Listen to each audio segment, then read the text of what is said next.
Yo, it's crypto blood, Detroit flow, screaming from the D, knowing what to show. Indicators are wrong point, OG since 12, invested in trade, living life like a pro. I'm Rucker, Jerry, it's just blood too. Bad motherfucker in a good way, boo. Got my eyes on the charts, ain't no time to sleep. Get that money, gotta keep it creep. That's my crypto blood, just the toasters on the line. Stacking my coin, got the market on my mind. Bitcoin, Litecoin, Ethereum too. Cash is king, but I'm looking for a new move. I know the culture of the markets like the streets. Got my finger on the pulse, can't nobody beat. I see the trends, I see the flow. Got my strategies in place, you know. Yo, it's MYBZ on the mic coming through the mist, talking crypto and privacy things you can't dismiss. YouTube's wild jungle, I'm the lion, can't resist. Guiding through the blockchain, teaching about the risk. Mind your biz, don't miss. Eeny, meeny, miny biz, we on a privacy blitz. Stepping in the mix, dropping knowledge with no tricks. YouTube to the wallet, keep it tight, no links. Click clack, I hack the facts, that's how I attack. From Bitcoin to Monero, stacking privacy back. YouTube's got eyes, but I'm the cloak in disguise. NYB on the rise, educating the wise. Mind your biz, don't miss. Eeny, meeny, miny biz, we on the privacy blitz. Stepping in the mix, dropping knowledge with no tricks. YouTube to the wallet, keep it tight, no links.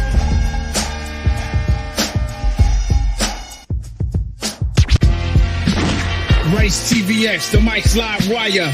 American Pitbull, real gold buyer. Sound money advocate, rights defender. In the crypto arena, he's the top contender. From the gritty streets of the digital age, Rice lays wisdom, chapter and page.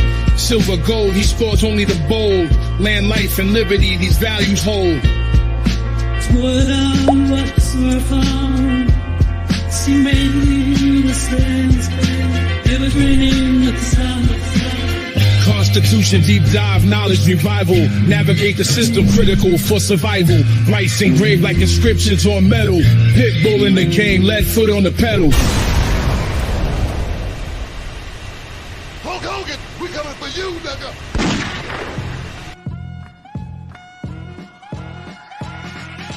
Looking for a reliable crypto exchange? Look no further than Fairdesk.com. Trusted by Crypto Blood for over 2.5 years, Fairdesk powers Bloodalytics, its proprietary trading system known for highly accurate buy and sell signals. CB has trusted Fairdesk's reliable system for years to enhance its trading strategy with Bloodalytics. It's the backbone of consistently beating the market. So join CB and trade with confidence. Use the link in the description below and get 1 month free of Bloodalytics signals. Fairdesk.com. Trade smarter, trade better. Trade better.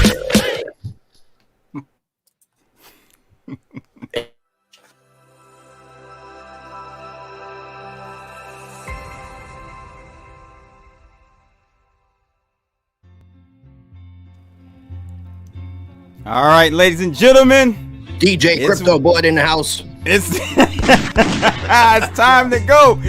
3 Wise Man Wednesdays. Hope everyone's doing well out there. It's the highlight of my week for sure. I know Seth said that before, and I gotta agree with him. I'm glad to do this one today.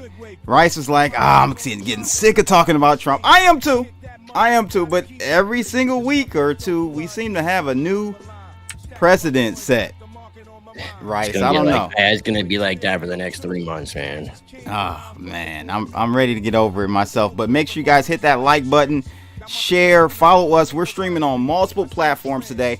I've got all of Rice's stuff in my description. I've got all of Seth's stuff in my description. So go follow those guys if you can. I have both of these guys' information in my video description, and I did check Seth's, and he has ours in his as well. Showing love, and I love spending time with my brothers, my 2 other wise brothers. All right, what's going on, ladies and gents? Today is hat day because people aren't ready. They're not ready for the shine. Today is hat day until now. We're renaming the show. Go ahead and rename it. You can rename it. I'm going to 3 bald men. 3 bald men. Okay, so that sounds like 3 bowel movements, 3 BMs. I don't know if I like this, but I don't know. Assume that you we need to go in a new direction here. You didn't see my tweet from the other night? I did. I saw it. I did a thing. Yeah. So, are you gonna be the honor and sure, start man. us off? Let's just do it. Let's do it. Okay. Come on, Seth. Where you at, bro? Hey, they grow it back. This wasn't planned for this show by no means. I've been talking about shaving my hair for quite some time. One, I was getting tired of it. Two, I realized how much time I was spending in the mirror, and it's just one less thing to have to worry about. That man bun thing that you and Soloway Barrett got going on. He's cut his too, right? Yeah, but not like not like this. But okay. No, shout out to all the man bub cutters. That short, you can see the thinness, so I understood why it was long. Yeah, so man, I'm just like growing. a Donald Trump version For me, of a man bun. It's just me growing through the top of my head. That's my problem, Seth. That's why. No, I'm the same. I mean, I got this weird pattern that develops on the top. If you look at it just right, it looks like a character from a Miyazaki film, like an animated character. Like you'd want to buy if you see it, you'd want to buy a plushie of this thing. But I mean. Easy come, easy go, I guess. Jeez. Yeah, the 3 cranium. I like that one. The cranium 3. E3. That's funny. Yeah, I realized that just in the past like 24 hours, I think I've looked at myself less in the mirror than the past week. You know, like when you have hair, and you're doing live streams, you want to look good. I was putting too much time into that shit, and I've been thinking about the fight club scene about the space monkeys. When everybody shaved their head and said that you're ready to be a space monkey. So, just one last thing to worry about. Listen, I've not had to cut or go to the barbershops. You know, in the black community, hair is a very strong staple of our culture for the women and the men. Well, Justine Aleutian, she says, I love a bald head. Mr. X apparently is confused by a lack of follicles. Hey. The lack of follicle show. Yeah, for me, bro, I loved when I started going bald and just started cutting it off. I was glad actually, because I didn't have to spend 4 hours in the barbershop, somewhere in the hood, possibly getting shot. I don't know. I'm being a little stereotypical, but I mean, most are in the hood. You can be stereotypical. I wasn't fearful or anything, but it's usually the barbershops, the good ones are in the hood. And sitting there for 3-4 hours, bro, is I got better things to do. So it takes me 30 minutes, less maybe 20 minutes to cut my hair and get it all together and be good. So yeah, I like it from a no nonsense perspective. It's almost for me. It's almost like a spiritual thing. When you take the razor all the way to the across the scalp, the cranium. Like this thing where it's and then like Rice said, it's a bit of ego death too, right? Where it's like, what do I got going on here? Well, nothing. Don't worry about it.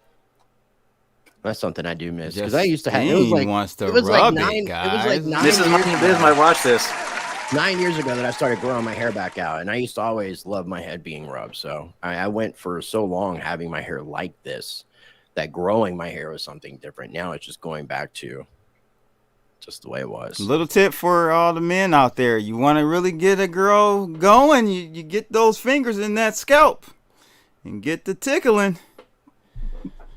Thank Crypto Blood later. King Chris Universe says that my barber shop used to keep an AK-47 on the barber table in Houston. And then I like Mr. X's comment, the Crystal Ball Club. This is a hairless reverse Oreo that you guys are witnessing. Dude, do you really think Trump and Elon are fighting against the free press? I think you meant to say deep because my title says Deep State Cabal. Yours says Cabal. So I think I don't know. I don't know if I'm still kind of confused, man. Sometimes I think that yes, that is exactly what's happening. And sometimes I think that it's just we're watching literally like virtual reality TV show play out in real time is really, and ultimately the other part of the equation is, are these people all working together for the same agenda? Pushing and corralling everybody in these divisive ways and then corralling people in. Because when you really come down and look at some of the things that are being said by both these administrations now, Kamala, the Ugandan giant, and Trump, there's a lot of similarity. Not at all. There is. Not at all. And we can do a whole show about that. Wait, there's similarity in what the Kamala Ugandan... What they're putting forth in their mouth vomit that's coming out of their mouths. Yeah, I'm telling you, they're all working towards the same agenda. Okay. Go ahead, Seth. I'm inclined to believe it's more like that. It's a little more like what Rice is saying at the end there. It's more like all of the stuff is theater. The whole world is a stage right now. And there's stuff that's being shown to us as just the proletariat, the plebs, that's going to keep us in line. And while that's happening, the people who make the real decisions, just business as usual, they're just figuring out what the next couple steps are to manipulate the money supply. And that's global, right? BRICS is a response to that. They took the gloves off. They stopped making it so obvious that they would play the game the way that we've been playing it for the last 50 years. But yeah, I don't think that anything we're seeing televised or syndicated anywhere, I don't think it's nearly as important as they want us to believe. So I was a little bit disenchanted. It kind of goes back to what we were saying before about the revolution will not be televised. So you're not going to hear about the real shit that's really going down. Like that's the stuff that the stuff that you see is the stuff that they want to be seen. That's why I try to tell everybody you really have to question all this shit. I mean, sometimes I wake up and I'm like, I fell for the psyop. And sometimes I'm like thinking that, no, these guys are trying to do something different. And then I realize, no, again, I fell for the psyop. And yeah, I definitely need to take Jonah Curry's address and eat some shrooms and rub the scalp. I just, if you guys say this, then I guess I have to ask a reverse question as to what are the signs and the characteristics of a person or peoples or persons that aren't part of the system and cabal, since you guys think that Elon and Trump possibly are. I can see more so how someone would say or be skeptical about Elon because of the chip plants, like Coyote said, and just various things. His taking over of X was great, but then you got people saying he's still censoring. He's not really free, collecting information, free speech, data. Absoluteness, or whatever he calls himself, absolutist. He's not really doing that. But I would want to know from both of you actually, what are the characteristics of a person that you think are going against the cabal? Without going into characteristics, an individual that I think, not that I'm even better, this individual is JFK or RFK Jr. He's not getting the coverage. They're not allowing him to play in the game. He's in the game, but he's not allowed to play like everybody else. He's not invited to the debates. He just got his Secret Service. There's a lot of things that were kind of going against him. So I kind of feel like with him stepping away from the Democratic Party and them not giving that attention, especially after Biden, whether he stepped down or was forced down out of the presidential race, and now we're being given Kamala as our choice, it would have been the perfect thing for the media to bring more attention to the third-party candidate, the one that wasn't 81-plus years old, the one that would have definitely, we all said this, not that we're endorsing RFK, but he would have trounced Biden, Kamala, Trump, all at the same damn time in a debate. I kind of agree with you there. I do. I agree. He could be a part of the game too, but he's not. If he was really truly part of the game, then they would allow him to be a part of the debate, unless it's just another psyop to create division. I'll let Seth talk first because I gotta push back on that. Seth, what's your thoughts? Thank you, Justine. I like that. Wow. Okay. So first off, I'm feeling a bit uncomfortable with this getting the full solo shot here while I give my response. It makes me feel a little bit naked, but I guess when in Rome. So yeah, my take on it is that, like, yeah, is there a cabal? Is there already a group that's kind of involved? Is it possible that Elon and Trump are there? Is it possible that Trump has lost his muchness? Is that what's his name? Why can't I think of his name? The guy who wrote Alice in Wonderland, Carroll. Is that what he would say? Would he say that Trump lost his much? Lewis, thank you, Lewis Carroll. Would he say that Trump lost his muchness? Yeah, I'm going to wax poetic blood. I think he would. I think he would say that Trump lost his muchness. He's like a sequel from the 1980s. The sequel was always worse in the 1980s and 1990s. Now, in a post-Marvel world, the sequels just get better. But back then, it was like, oh, cash grab, sequel. And now I think we're seeing that with Trump. He had every opportunity to hit all these debate stages, and just keep the message simple and say, hey, you know what? Before people started worrying about the 40 or 50 million plus illegal immigrants who are going to come in and largely displace minorities in this country, largely disrupt Black and brown communities in this country. He was talking about that before it was cool. He was talking about that, as part of his platform the first time around. And now he's he's on all these side quests. He's getting baited into discussing his COVID response, which most of us realize, like, dude, you got to read the room. None of us wanted any of what happened after you kind of started that emergency response and handed emergency powers over to this guy Biden, and and his weak border czar Kamala. Like, these people, they made she's not a border czar. Remember, you got it. She's no longer border. She never was. Apparently, that was one of these Nelson Mandela effects that we are experiencing. No, that's some bullshit, right, man. There were headlines out there. No, I know they're lying. They're straight lying. She has her own tweets. Okay. She hasn't even deleted her tweets talking about having that detail. So she might want to delete that shit before she tries to astroturf it. No, it doesn't have to. My point is, Seth. No, it's because it's like lie to your face and get away with it. Because that's exactly what's happening. Right. Yeah. But to your point, is Trump that guy that was going to be in disruptive, right? Bull in a China shop. Is he the kind of change candidate that is going to bring that revolution? Is he going to be that guy that is the dark horse that the deep state wasn't counting on? Well, maybe that's what that whole assassination attempt was at best. If it's in good faith, then yeah, maybe he was going to be that change candidate, sort of, that disrupted and scared the deep state. But I'm going to agree a lot more with Rice than I would have even a few weeks ago. Look, I thought that RFK was like a long shot. He's not going to be the person that can disrupt it. I think that from a few levels, Trump is not going to go the distance this time because he's bringing the wrong message and he's bringing the wrong energy back to the office of the presidency. We're not viewing him as that guy who's going to break ankles, because he won't. He's making safe bets from the debate pulpit, and he's talking about COVID response. I don't know what his team is feeding him or who he thinks he's debating, but he's making a lot of mistakes there, and he's not instilling a lot of confidence. And RFK is actually talking about stuff like fixing the money. Well, hey, when did Trump start talking about Bitcoin? Yeah, months after RFK did. No, right? Almost, I would say a year, because RFK spoke at the Bitcoin conference last year. Yeah. Yes. Right. And that's just it. RFK is innovating. Kamala and Trump are imitating. I don't think that they're on the same level. And also, it's kind of pathetic that RFK had to do his little solo debate, that he was basically, while the real debate was going on, kind of answering what, if he was there and was allowed to actually properly be in the debate, what he would respond, how he would respond. And, again, I don't think he's necessarily 100% part of the game, because if he was, it would make sense for them, especially if he's polling so high, to have him actually be the Democratic nominee. That would make sense.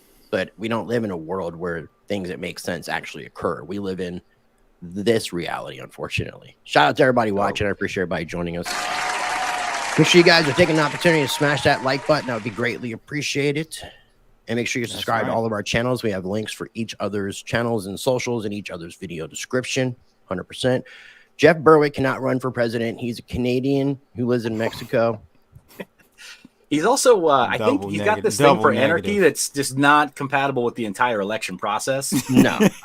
Right. Shout out to Jeff Berwick, man. I don't know if you saw this, Rice and Seth. He was on my guy RTD's channel yesterday. Shout out to Mike. That. He's been such another guy from the D. He's been shadow fucking banned to the max as well. I mean, it's just ridiculous, bro. Absolutely ridiculous. Since we're talking about presidents, I got me a little. This is an old McAfee 2020. Don't vote McAfee for president. I also got a couple of the masks sent to me again.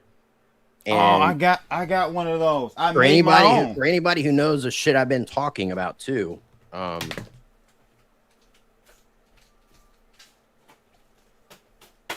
This is one of John's. It's amazing. So I literally just found this, Rice. I made this. Yeah, these were the presidential ones that they were giving out. So we can all be John McAfee. I got a little white powder on mine. Round of applause. I like it. So Tommy and Rennell, who Tommy worked with Team McAfee, he was one of the guys who hooked me up, and this is one of John's scars that I got. Cool. So it's a very You're special still thing, waiting man, on, honestly. Still waiting on one from. Still waiting on Janice. Yes. His widow. But Tommy is the one who gave me. He's the one who had a copy of John's phone for emergency purposes, so that if there was any reason to get in contact and John couldn't, he had other people that could do that, and that's who got me in contact with John's daughter. Gotcha. That's what's up. That's legendary, bro. Yeah. No, anybody in the audience that is not following closely what Rice does, he is a crown jewel in our ecosystem, in the crypto space. Yes. Hey, Freedom I put space. links for those McAfee documentary in our Telegram chat if you guys want to check it out. And Yeah, I did put an episode out on I Monday. saw you put one out. Yeah. Yeah, just showing a couple clips talking about just the whole idea, just promoting it. So here's my thing. I heard both of you. I agree with one part from both of your arguments about RFK Jr. Agreed. Like, clearly a threat to the cabal. This is why they've done everything they could. He's suing many states right now, Seth, for not allowing him to be put on ballot. I want to say, was it New York or Massachusetts? One of them struck down his lawsuit, so he will not be on the ballot. The DNC has successfully blocked him from those in multiple states. So I understand all that. But the bad thing is, I mean, I think in those states, I don't mean to interrupt you. I think in those states, he did everything to qualify too. So there was no reason for the denial to take place. None. I could understand if it was like you didn't have enough signatures or whatever the case might be in those situations. I'm not completely. Yeah, he definitely didn't give as many signatures as Kamala did. So, rules are rules. Oh my God, that's a whole nother conversation. But where I disagree is that I think Trump is also not wanted in Washington, just like RFK. And there are just insurmountable amounts of evidence to show that over the last 8 years. Okay, starting when he got in office, the fake dossier, Russia, all this stuff, all his whole presidency, they were going at him. When he got out of office, they still went at his ass. I mean, we don't have to go down the whole thing. All the lawsuits, the Mar-a-Lago, New York, blah, blah, blah, right? Yeah. Even Atlanta.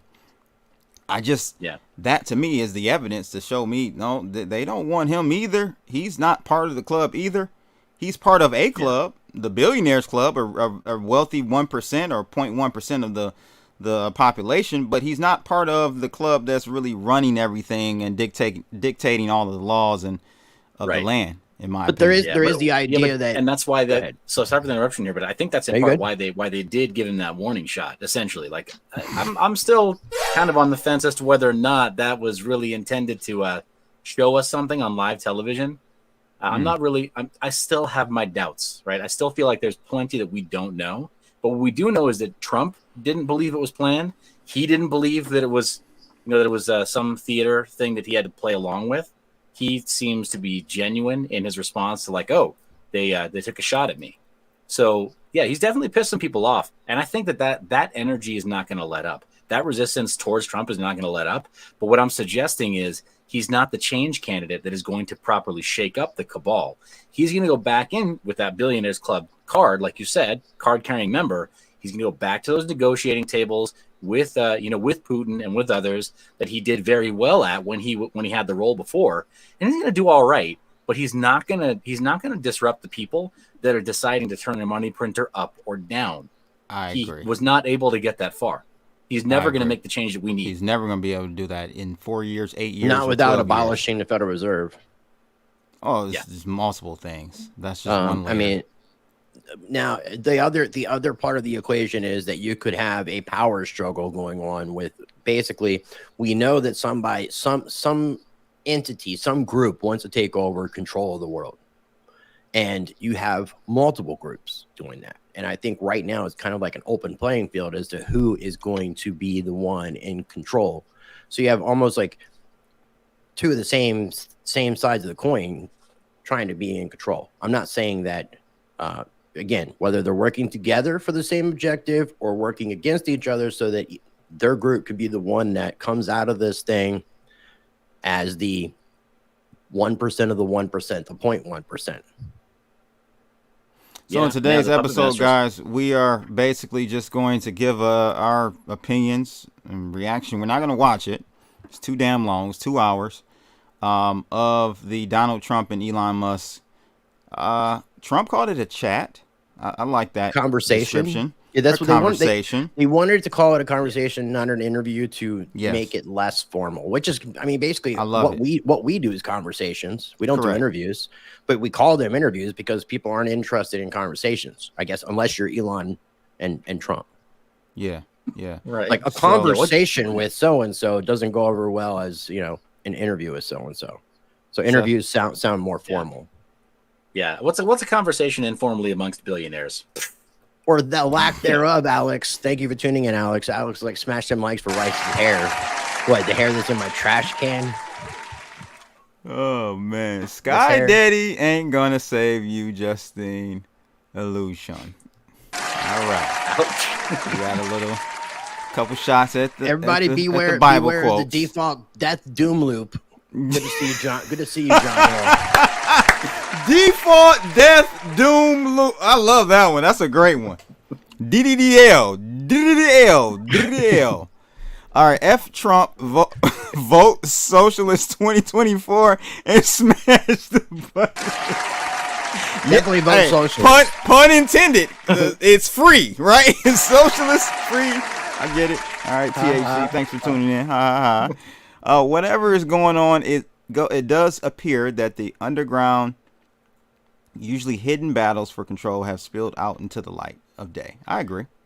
I think only part of that is true. I think that there's a component of this that's theater. I think we're meant to see a part of it, and it still distracts us from the real problems. Ron Paul's been shouting it from the rooftops since just after the change in the early 1970s. The man is nothing if not consistent, and he's been warning everybody. We went off gold, and that caused problems. Yeah, no, I mean, that guy was very, very smart and forward thinking. And it's kind of crazy that you're seeing some of the things being brought up by both these candidates in the 2024 selection process are actually mimicking a lot of what Ron Paul said back when he ran for president in 2012. So especially the no tipping of what, like, waiters and waitresses and service industry. That's something that he talked about before. The only thing that they're not mimicking is in the Fed. In the Federal Reserve. Get rid of that creature from Jekyll Island. Yeah. Well, and if you remember, so Ron Paul, his initial platform was not to end the Fed. His initial platform was to audit the Fed. He wrote a book by that time. Right. Yes, I remember He wanted to audit the Fed. He just wanted some transparency. And got very close. If people knew, we could change it. Seth, he got very close. And pushing for a return of sound money back into money by precious metals. That was another thing that he wanted to do as well. Mm-hmm.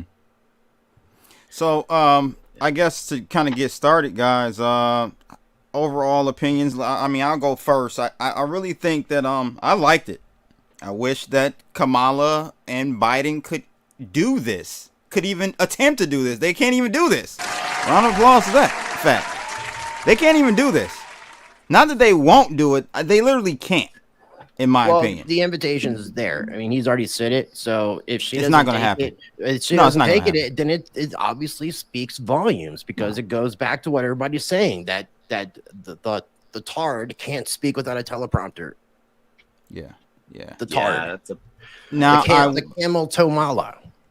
I wish they hadn't spent so much time on the shooting at the beginning because people's attention spans are very, very limited.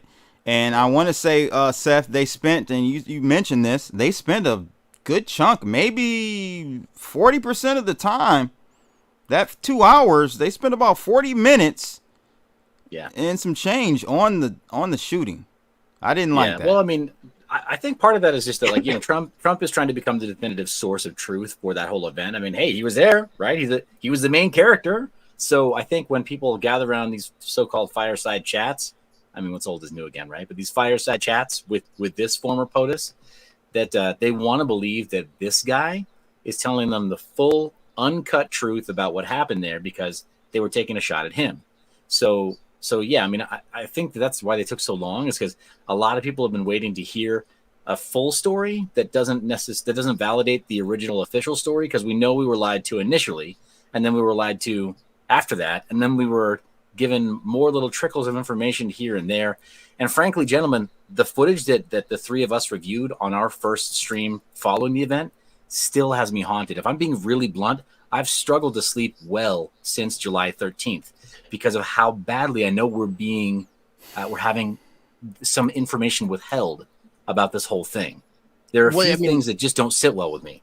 Even Trump didn't question. He like he didn't. There was no question. It was keeping with the narrative is what the narrative is. There was no question with that. And also, Trump said it to RNC when he talked about this that was going to be the only time that he spoke about this. So he's already went back on a promise because he said he wouldn't talk about it again, and they brought it up and talked about it for a length of time when it shouldn't have really been brought up. I mean, technically he said what he was going to say and moved on. He's not questioning.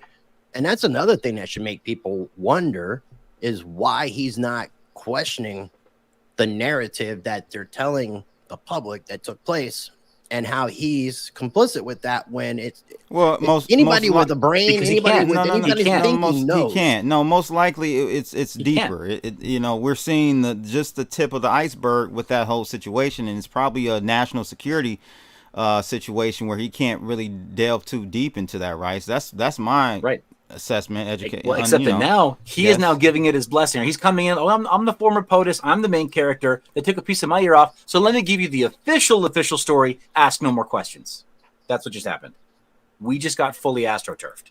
I don't appreciate this.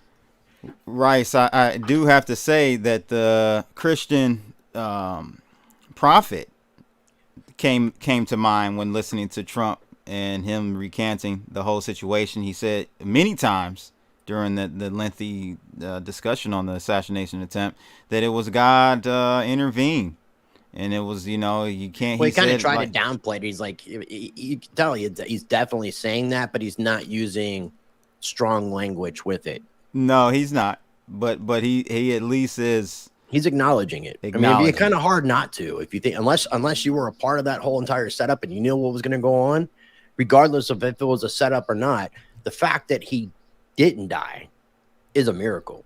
I mean, it really, when he talked about it, because he spent so much time on it, I didn't realize this, and I don't think anyone knew this. If he's not a part of this, and he knew to do what he did when he did it, if there was no signal, I can see Seth over there, like, I know Seth thinks it's something. Let me bring two pieces of reasonable doubt that I think got into our guest for that episode's head, right, Drew? Oh, real quick, last thing is basement. I just want to add one thing. Don't you think it's kind of ironic that Trump was the one who actually kept the JFK assassination files sealed after 50 years when they were supposed to be unsealed? Yeah, it's a little weird because, magic bullets, they work. A magic bullet hit him. That's and what hit the railing behind him at the wrong angle. So, yeah, of course he wants that kind of shit buried. So this is the issue that I have. Let me bring this up. Let me write it in chalk, okay? Let me write it in chalk or fucking crayon here. So when we had our guest on, anybody who doesn't know what this is made by a company called CMMG. They're a domestic arms manufacturer here in the United States. This particular conversion kit costs a little over $100. You said Yo Gotti? Oh, okay. Never mind. Go ahead. So this right here is a 22 long rifle conversion kit, and right here, this little guy, the other side, that looks an awful lot like a 223 casing, right?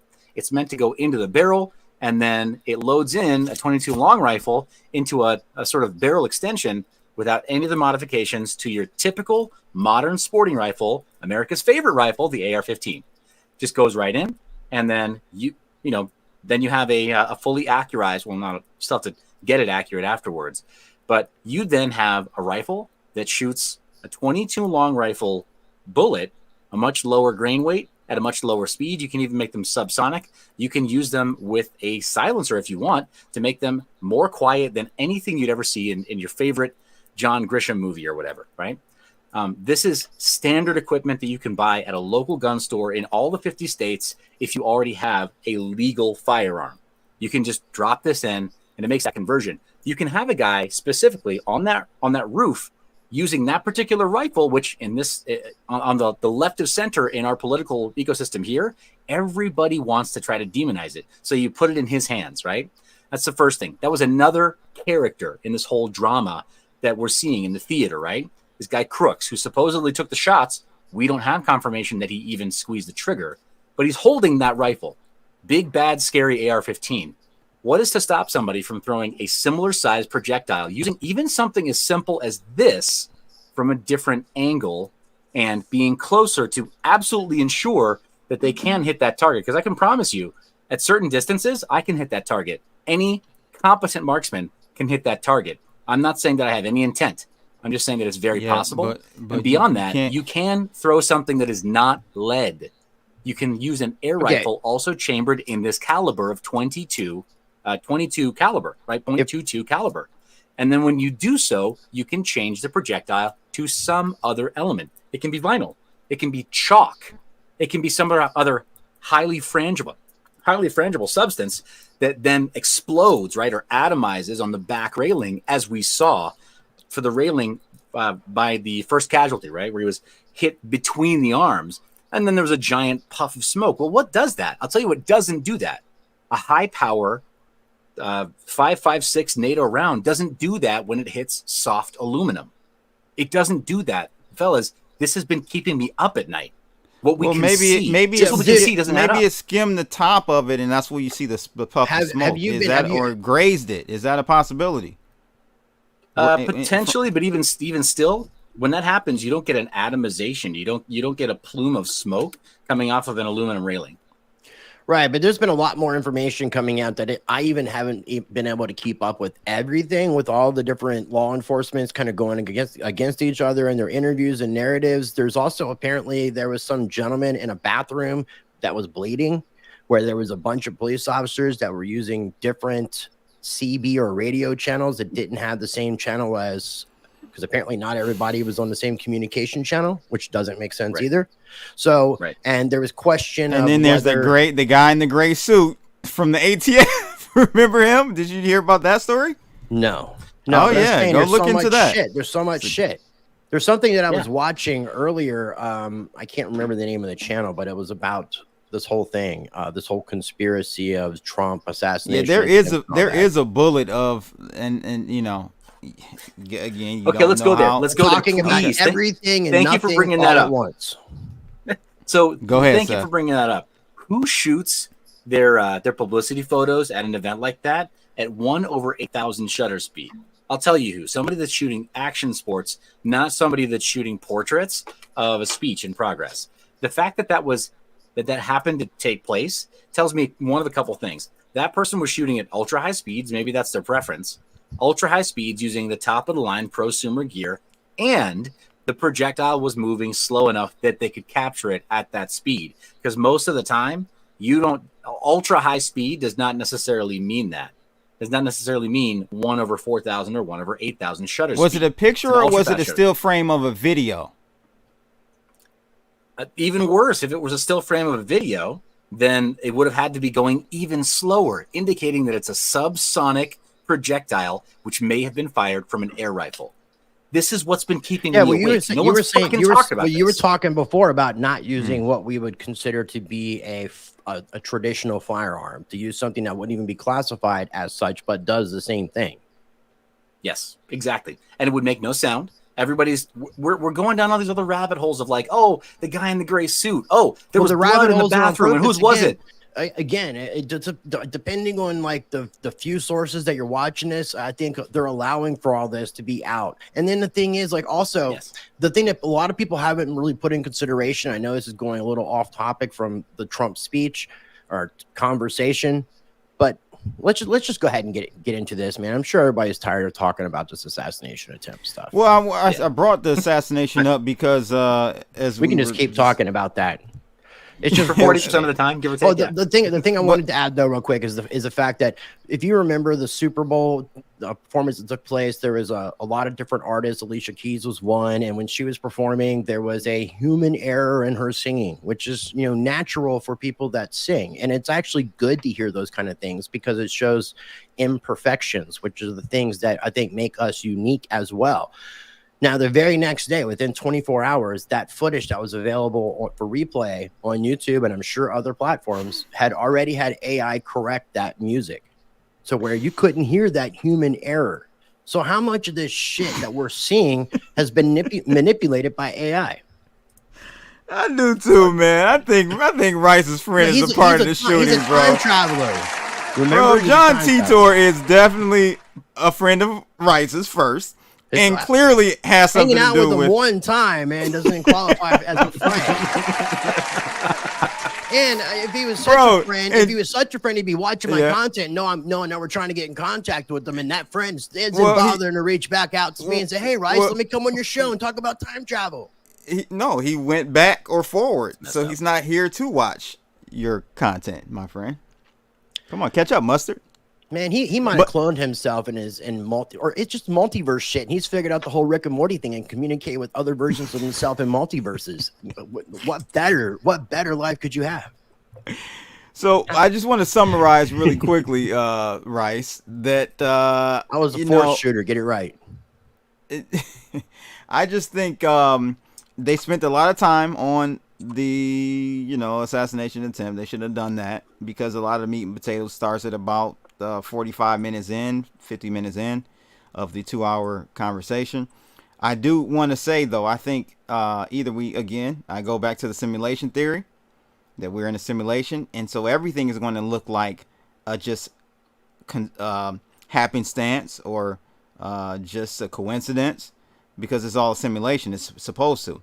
Because I don't know if you guys picked up on this, but Trump said during this conversation that normally he does the immigration slide in his speech at the tail end.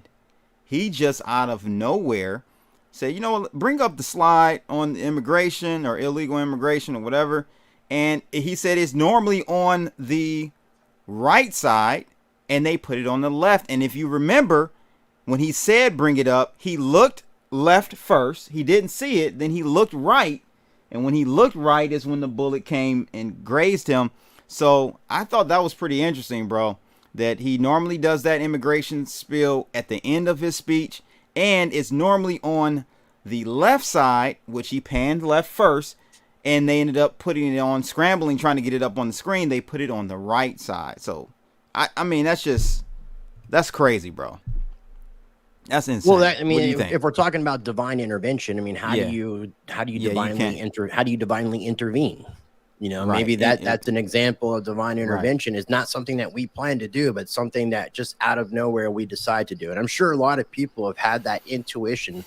Maybe they were going to cross the street, and then something told them maybe I need to check and look both ways, and all of a sudden a car is coming. So there's all kinds of different things that can happen in our life that I think we don't even think to notice about, because it might sound like our own voice in our head. So we don't place it with any sort of anything above us, anything that would be considered God. A1 says I was watching it live, so unless the live was or had a delay, which I'm not ruling out, but eyewitnesses confirm many things. Right, but I'm talking about all the extra footage, all the extra stuff, not the stuff that you saw live. All the other stuff that was recorded. Now it's good because in the JFK time period, we didn't have cell phones where people could record stuff. Now we do, but at the same time, we have this problem with this pest called AI that can come in and manipulate things in real time. So it's like you can't. I mean, I think all three of us had said this, that when this whole thing took place, I didn't believe it at first. Like most people, like you have to fact check. And then most people weren't even going to mainstream news to fact check this shit, which says a lot too. Yeah, well, mainstream news, there's a problem with fact checking in mainstream news, and that is that, mainstream news is they're gaslighting everything.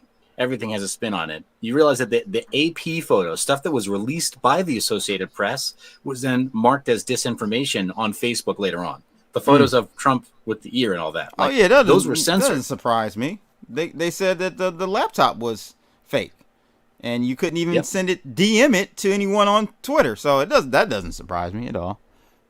Yeah. So what do you think about reliant on the social media platforms? What do you think about what Donald Muhammad says here? I mean, it's kind of off topic, but this type of idol worship is what led to crypto being hijacked and all the so-called freedom lovers remaining silent. Yeah, but none of us are those kind of people in crypto. That's, I think, also what separates us from a lot of these other people that call themselves influencers, KOLs, whatever the hell they want to term themselves as. But if you're putting Michael Saylor up on a pedestal, then you are one of those idol worshippers. I don't think any one of us now. Would I turn down an interview with Saylor? No. But am I someone here touting Saylor as like a savior for Bitcoin? Absolutely not. I think a lot of these people are plants. And we need to be careful about what's infiltrated our system. And we've spoken about that a lot. In fact, with the Whitney Webb stuff, because she's brought it up, and I brought it up numerous times, that you got to question some of these people who call themselves influencers and KOLs, because a lot of them are actually getting paid by people to help put out certain narratives. I mean, I think we know that the mainstream media, the problem that we have with the mainstream media, the fake news, that's all bled through into the crypto space. That's why they painted people like Roger Ver. When all that shit happened with the block size wars, he went from Bitcoin Jesus to Bitcoin Judas. Bitcoin Trump. Bitcoin Judas, but it was that. But this is what I'm saying, right? The ones that are persecuted in public are the ones we should be supporting, and you should be second guessing why you don't support that person. Is what I'm saying. That's the overall general thesis. Politicians and actors, RFK Jr., Trump, politicians and actors make it Tulsi Gabbard to believe them. Say that again. Politicians and actors, they make it very difficult for me to believe them and find actual sincerity. Okay. Seth?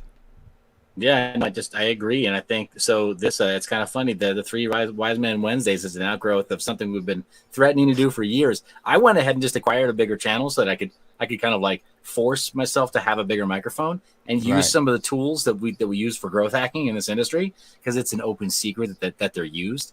Because I got tired of it. The three of us have been shadow banned. You talk about open persecution. We're three people who, like, generally speaking, our opinions are not for sale. Like our expertise to give feedback, yes. Our opinions, never. So we're not particularly well regarded or liked in this industry, the influencer industry or KOL industry. No, not at all. I mean, you can notice that too by sometimes you can see how other content creators and influencers will do cross content with other channels and stuff. And there's a lot of people who would say to my face that we're friends, but won't bring me on their channel because they're afraid of what kind of an effect it could have, which is really absolutely sad. We've spoke about this numerous times. Yeah, and I think that pushed really hard on that new channel to try to bring you and Jerry on first thing, because it was like, okay, no, I'm gonna make sure that I reward good behavior. I remember that. No, reward good behavior. We have to. It's all you can do when you see that there's injustice in the world. Like, not to make it sound weird, but real problems. Shout out to you try to bring real solutions. Appreciate you, my friend. Sorry to interrupt you there, Nick. Yeah, no worries. So my first thoughts, though, about this, one, with this whole Donald Trump, Elon Musk conversation, I had actually, if you go and you look on your Telegram, I messaged you maybe like between 7 and 7:20, bud, because I was going to ask if you wanted to do this like a live listen party. I'm glad we didn't, because of the wait time of how long it took. For one, how long it took for it to start, how long it took to actually get into the space itself, and then listening to the entire thing. It was a lot of softball questions. It's a lot of softball questions. Elon was definitely taking an opportunity to make sure he had a position in Trump's cabinet as some efficiency guy. I want to get to that. I know that was something that was spoken about before, but I feel like that was Elon's agenda, was to say that publicly in front of all those people, so that if Donald Trump is to be elected, that he does get this position of whatever you want to call it, in charge of efficiency and basically getting rid of the waste, the crap that we don't need, which is, I would say, probably 75% of our government, without going into specifics and knowing specifics. But most of what the federal government has created outside the 19 enumerated powers that were given in the Constitution is bullshit, non-constitutional. That includes the IRS, that includes the CIA, the FBI, the SEC, all that bullshit. So I want to speak to the point, since you brought it up, Elon kind of pitching that he wanted to be, I think he said something along the lines of Government Efficiency Committee. He wanted to be a part of that. If that were to be, he wants that to be created. And I don't think he explicitly said he wanted to be a part of it. Maybe he did. I can't remember. But my question is, and this Government Efficiency Committee, Rice, would be in charge of overview of, I guess, government budgets. But isn't that what the comptroller is for? I'm confused. Don't we already have that? I didn't know. I actually didn't know what the comptroller's position was. I thought the comptroller was just a pretend job to be in charge of the currency, but that makes no sense because it's done by the Federal Reserve. So would they be in charge of the coinage, because Treasury issues coinage, not dollars? In case people didn't know, Treasury does still issue coins. I honestly don't know what the fuck the comptroller does. And I really don't. I mean, I don't care, but I'm going to learn. Let me see. I'm trying to find it really quickly. I know we got some smart people in the and then so Trump is notoriously late. Trump is notoriously not on time. I compared Trump to the Axl Rose of politics, in case people are familiar with the Guns N' Roses history, because Guns N' Roses, like Axl, would show up maybe 2 hours after their opening band, and they were already supposed to play 2 hours ago, and he would just show up, kind of like Madonna. Madonna would do the same thing. They would just show up whenever to their own concerts, or just cancel it. And so I question if the whole not being able to start on time was a gimmick, because one, Donald Trump wasn't ready, and it was a way to make it seem like there were like massive DDoS. That's what they said. I mean, that's what they said. Has anybody verified them? Yeah, there were. And then it just, again, I don't really think there was any really tough questions, and it was way too fucking long. And I think the longer Trump talks, the less people are going to care about this assassination attempt. I think he needs to keep his words very minimal and just keep reminding people he was almost taken out. He was almost. That's unalive. What I'm saying. Like, I wish that it was much less emphasis on, because there were some great things said at the halfway marker. That's when it started getting good. At least a little bit. Yeah, you started talking about the issues. Hey, the other candidates could take a page from this playbook, right? Where if Kamala if she could get her shit right, even with the teleprompter, and just do something similar to this, even with prepared questions, but start actually doing the PR circuit, then maybe the DNC could stand a snowball's chance in hell of bringing real competition to this election. Because it is right now, nobody believes any of the support that they claim she's getting. That shit's not real. No, yeah, because when she sold, like, when they had that stadium full of people for one of her appearances, one of her rallies, supposedly the people are saying that people were flown in, that they checked IDs because you had to make sure you were on the list to be able to get in. So, I mean, all of that is definitely possible. But to hoi polloi someone who must be new to watching our content, because that's your saying.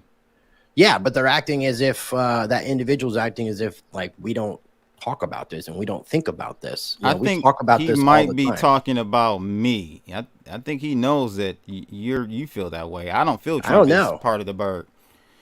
I don't know. Hoi polloi is saying making Israel great again, and I wouldn't say that. So I'm not sure. But then he also says Trump equals puppet of Israel and Zionist shill. So it's like, I'm not 100% sure. Which way you going, hoi polloi? Left, right, back, you might be getting a little bit trolled there. So let me be the moderate then, and somewhere in between on this spectrum of the panel here, where I don't necessarily think that Trump is like this guy that's fully integrated into the old guard yet, into the old system, but he is a guy who's fully read into stuff that only the POTUS gets to see. That happened already. He already knows government secrets. There are things that were revealed to him his first day, week, and month in office that no civilian will ever learn, period. That's a fact. But he's also a guy who, feels really strongly about some of the other points that he ran on the first time around, like the border wall and like negotiating better foreign relations so that we don't have to adopt a really strong, aggressive international policy, right? Interventionist international policy. He much prefers to negotiate. And you know what? A lot of people appreciated that. I don't want to send my boys to war. I don't want one of my kids to die on foreign soil. So that message wasn't lost on me. But at the same time, no, he's integrated now. He has run the course once. And so I don't think he's so far removed that he isn't kind of playing the RNC game. I think he kind of is. So I have on the screen here, guys, I was wondering what the comptroller does. and it does pretty much what Elon is trying to create another branch of government for. Round of applause. I thought we were trying to take away shit. We got Elon trying to add more. This seems specific to banks, not all government related entities. It's just banks and federal related banks, federal branches banks. And agencies of foreign banks. Right. It's so all federal branches. It's all related back to banks, though. It's all banking related. No, I don't think so. I don't think it is just banking related. So let's see what it says here. I'm going to click this one. Agencies of foreign banks would be like dealing with like the European Central Bank. And whomever the person you're talking to would be considered an agent. But as far as like being in charge of the Comptroller General of the United States heads the Government Accountability Office, an agency within the legislative branch of the federal government. The Comptroller General is appointed by the president. Okay, we all know that. When a vacancy occurs, the Comptroller bipartisan recommends president. But what does he actually do? Government. So the general has overall responsibility for the operations of the agency. What Comptroller General works in a non-bot. They keep saying the same shit over and over again. Yeah, it's government jargon. It's bullshit. Improve the performance and ensure the accountability of the federal government for the benefit of the American people. So no, this is not just bank, Rice. Okay, this is the federal government. The well, then obviously whomever has been in this position for because I know there was two under Trump, and that would have been Otting and Brian Brooks. And I can tell you that obviously they're not getting it done. And whomever took over after Brian Brooks and maybe after that individual, they're not bringing the efficiency to the government. But at the same time, if you bring the efficiency, you downsize the government, you downsize the budget, you downsize all these things. Maybe Elon didn't know that what the governments want. We had a comptroller. Yeah, that wouldn't be a shock. I mean, he doesn't seem to know that his company for the first 5 years was only profitable because of tax loss harvesting. What the hell is this, bro? You gotta be fucking kidding me. Somebody was asking. I saw that. To find a comment. That's why I saw it that up because I had it ready to be pulled up. But this is and so the other thing with this, in addition, is this article from U.S. lawmakers. This is from the 6th of August, so about a little over a week ago. U.S. lawmakers are pushing for CFTC action against the election gambling amid Polymarket's rise. So you have these politicians, Elizabeth Warren, the CFTC, Chairman Rostin Benham. They're calling for getting rid of this blockchain-based platform that does real-time prediction markets. It's gained a lot of traction, and they're trying to get it halted. These are the types of things that I just don't understand how. Okay, don't like Trump. I understand if you don't like Trump, whatever reasons. Okay, whatever. But how are these people consistently voting for a Democrat? It's the antithesis of everything. I think we got America a few people in about. here that are Kamalato Mala fans. Huh? I think we have a couple. I know. This is what I'm not understanding. Pronounce these. Just I'm gonna call her Camel Toe. Just Camel Toe. I call her Obama. Okay, Obama, Kamala, Hamala, whatever you want to call her. I call her Kamala. Kamala. So I just don't understand it, Rice. Help me understand how anyone could vote for her or Biden. It's completely anti-American. Well, there's people that are, well, for one, I mean, I think that's changed a lot. What is American anymore, for one? That's a sad thing to say, but I mean, with the youth being propagandized with this whole socialist movement and just like welcoming communism in, I mean, we're at a really strange point, man. And all this has just been because of all this like social construction and propaganda that's been perpetrated on us, like with the education system. And we were dealing with it in schools, dealing with it outside in real life, dealing with it with this television programming, the television programming. They call it fucking programming for a reason. I mean, these things are designed for propaganda purposes. And because of the way the food industry has been taken over, the pharmaceutical industry, most people are just mindless zombies that don't even actually think for themselves. So it's not hard to believe that there are people that will actually vote for Kamala because they're just party voters. They don't care. There's just some people that hate Trump so much. He's so polarizing. They just want something else, and they don't even care what that something else is. No, not even. I'm not going to lie. Try to bring up the might not be argument. against the cabal, but Trump derangement syndrome is real. Yeah. Oh, it is. No, Trump derangement syndrome is definitely real. It's a thing. Real. Yeah, like, and that's just fun to watch. Like, but it feels like America's the only place you have that polarity. It seems like, because we saw Mexicans for Trump earlier in here. A couple people were talking about Mexicans for Trump. You know, Trump is very, very well liked around the rest of the world. Yeah, I gave you guys I think I told you, Rice, a story of my kid's mother went to Aruba, and she gets there and she's shocked. Like, she's like, you would think they were actually Americans and like love Trump. It's Trump flags everywhere. MAGA, this, that, in Aruba. Yeah, that's why I mean, if so the rest of the world loves them. Biblical prophecy, that kind of falls under like the idea of what the Antichrist would represent, because the Antichrist would be loved by many and will bring peace. Okay, so now Trump. The Abraham Accords were part of that. I'm not saying there's so much shit going on that I can understand why. So Biden and Kamala are Antichrist, but Trump is. Interesting. So THC says we've been taught opposites, man. We've been taught opposites. You're right, THC. They're saying the same thing about people who vote for Trump, but it's not even it's not even a person thing. It's a policy thing. A party. The policies that not even policy, the left, party. Huh? It's not even policy. It's party. It's just blue and red. It doesn't matter what the blue and red want. No, it's just party. I'm just saying, well, why don't people zoom out and look at the policies that the blue are adopting? That would require critical thinking, sir. Letting 15 million plus people over here. And I wanted to talk about this point because he brought it up about, the diseases, Seth, that there's coming in here.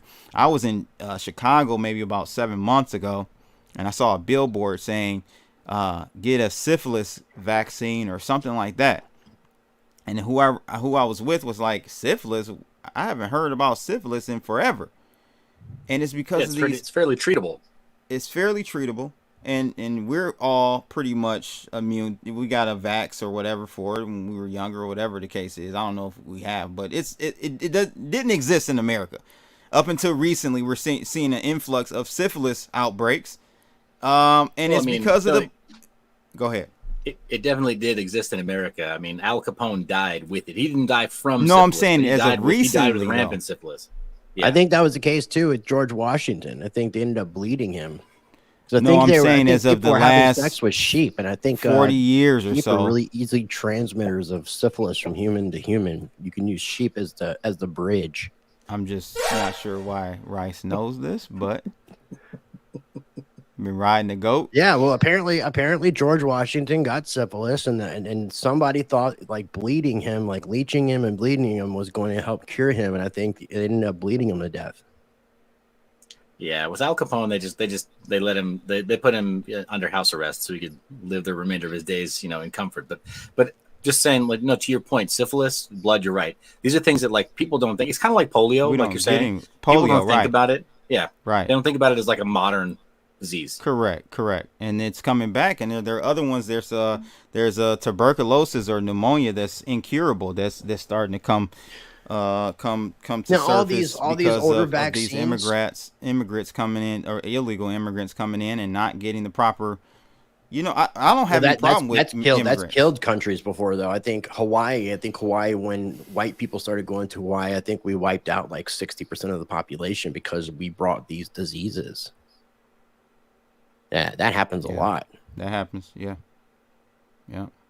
But the older vaccines, like the things that people would trust. I'm not an anti-vacciner. I'm just a science. I try to rely upon good science, and most of the vaccines, or I should say pretty much all the vaccines prior to 2020 went through trials and years of studying to make sure that these things did what they were supposed to do.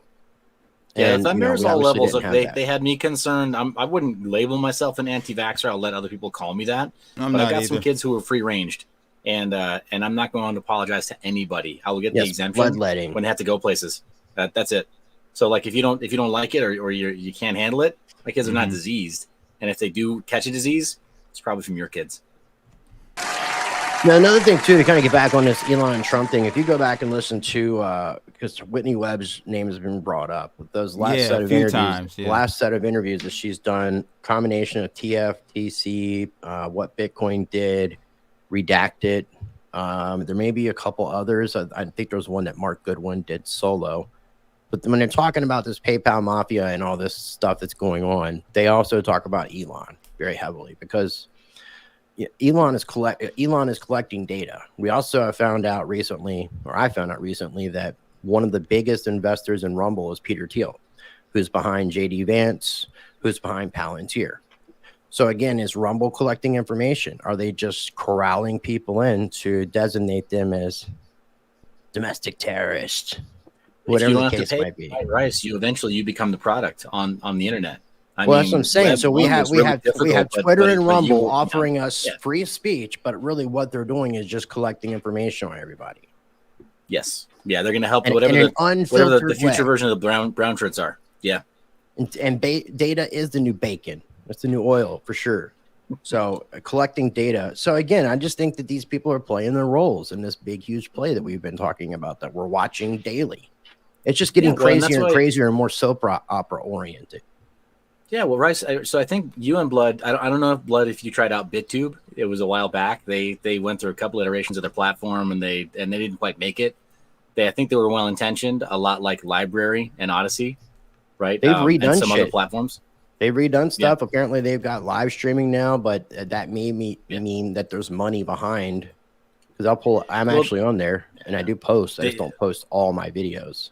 This is Odyssey, you're saying? With the live streaming? BitChute. BitChute. Okay, I was talking about BitTube. I'm sorry. Yeah, BitTube. Yeah, I remember. There's a bunch, right? But yeah, BitChute added live streaming because they couldn't before. It's just there's so many of these platforms that have come. They've tried to create something that was permissionless. Like, look, nobody wants to foot the bill for persistent, forever online storage. Like, that's just not something that any company wants to do for free. And eventually, if you ask them to, they will have to monetize your usage of the platform some other way. That's going to look an awful lot like data brokerage, or it's going to look an awful lot like them just, like you said, creating a dossier on, okay, who are the subversive voices? Who are the loyalists? Who are the people who help to promote the narratives that, that whoever pays our bills, likes, whatever it looks like. So, like, there's no free lunch, man. And we're just feeding big data with all of our fucking tweets and videos and all that shit. Yeah, pretty much. I mean, I got kind of disenchanted with a lot of the stuff, and that's why you saw me take that really big step away, just go and get myself a larger megaphone and be a lot more selective about what I put out there.